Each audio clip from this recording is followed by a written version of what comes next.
ശ്രദ്ധിക്കേണ്ടവയാണ്. ഉപ്പിനെ കുറിച്ച് ഞാനിവിടെ പറയുന്നില്ല, പക്ഷെ അത് ഇടേണ്ടപ്പോൾ കരയിടാൻ മറക്കരുത്. ഇനി കോഴിയെ കൈയെടുക്കുക.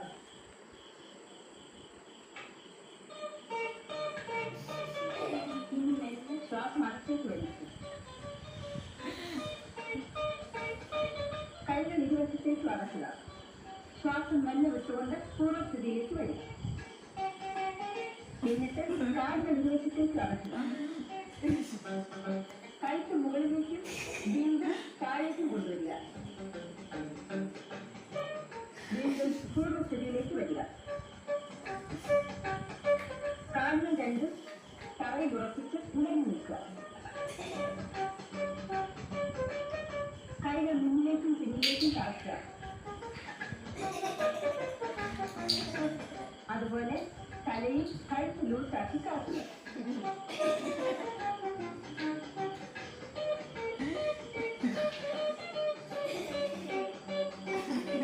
സ്വാദിഷ്ടമായ ചിക്കൻ കറി. ഇപ്പോൾ നിങ്ങളുടെ മുന്നിൽ ഇരിക്കുന്നതാണ് സ്വാദിഷ്ടമായ ചിക്കൻ മസാല.